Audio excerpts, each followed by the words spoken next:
Point when I'm ready to go.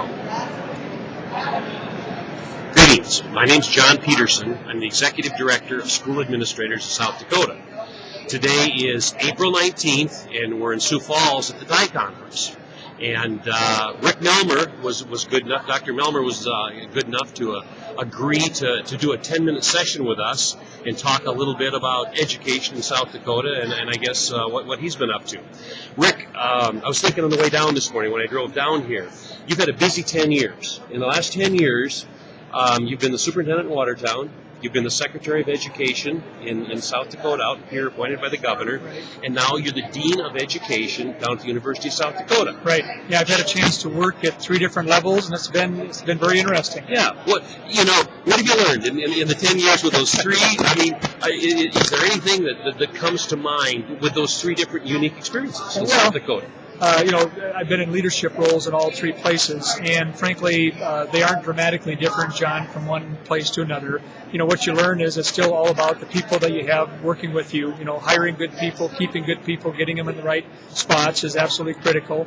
I've also learned that everybody has a role to play in this world that we call education. When I was in K-12, we sometimes would blame the State Department or blame other people for what was going on.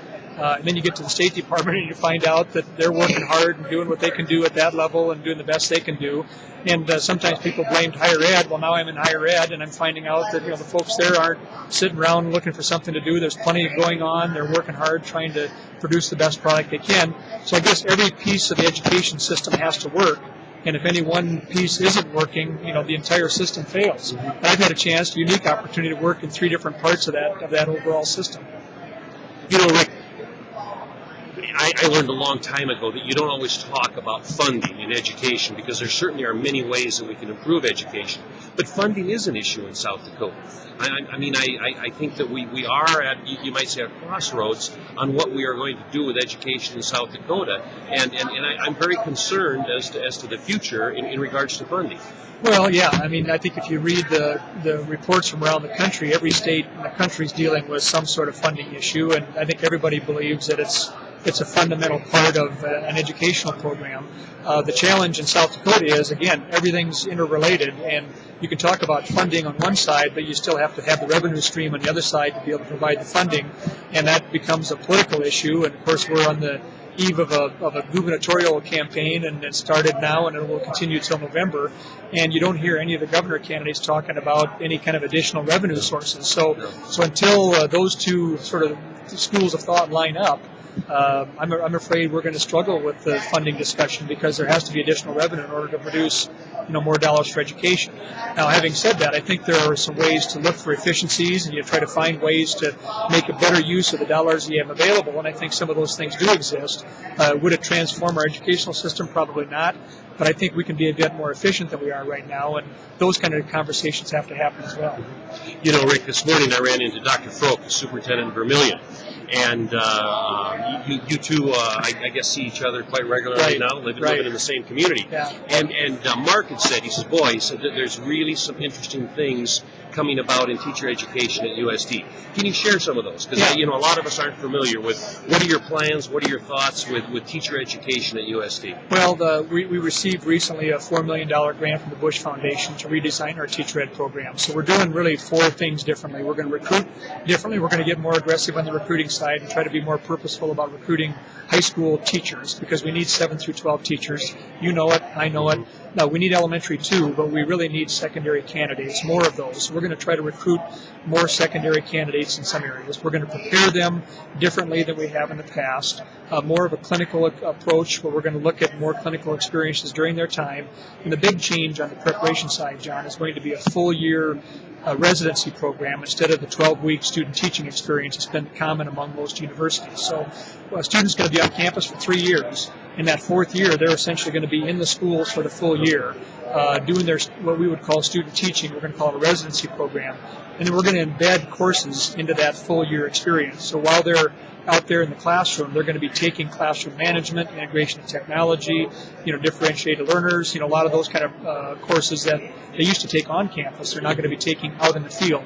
while they're doing their residency program. So we think that's going to be a big step forward. Also under the preparation phase is that we're partnering with the Sioux Falls New Technology High School program.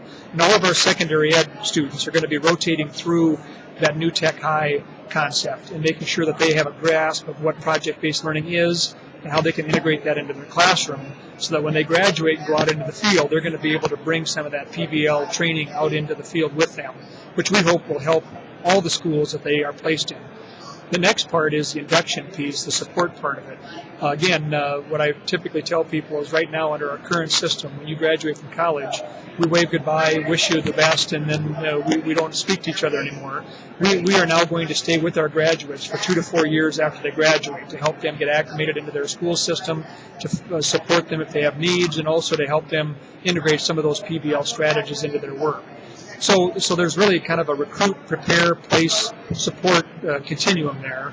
And it's going to be a new redesigned program, clearly with the signature part being that full year residency. It's going to give the students a lot more on-the-job training before they get that first teaching job.